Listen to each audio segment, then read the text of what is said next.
নারী টি-টোয়েন্টি বিশ্বকাপ বাছাই পর্বের দ্বিতীয় ম্যাচে গতকাল বাংলাদেশ থাইল্যান্ড নারী দলের মুখোমুখি হয়, যেখানে প্রথমে ব্যাট করতে নামে বাংলাদেশ প্রথমে ব্যাট করতে নামলে বাংলাদেশ থাইল্যান্ডের বোলিং টুপে পড়ে বেশি দূর আগাতে পারেনি। তবু বাংলাদেশ ম্যাচটিতে ভালো করেছে।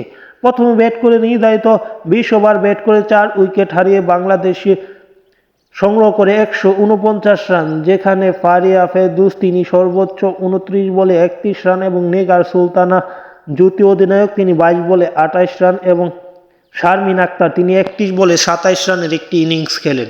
শেষ দিকে নেমে স্বর্ণা আক্তার তিনি বাজিমাত করে 14 বলে অপরাজিত 23 রানের উপর ভিত্তি করেই মূলত বাংলাদেশ 149 রান সংগ্রহ করতে পারে।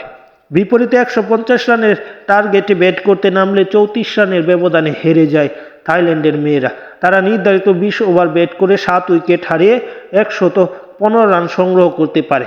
দলের পক্ষে নেপারিয়া তিনি সর্বোচ্চ 48 বলে 52 রানের অপরাজিত একটি ইনিংস খেলেন। বাকিরা ব্যর্থ বিদায় ম্যাচটি তারা হেরে যায় এবং পাশাপাশি বাংলাদেশের বোলাররা অতি কিপ্টে বল করেছে, সে কারণে মূলত ম্যাচটা জিতে গিয়েছে।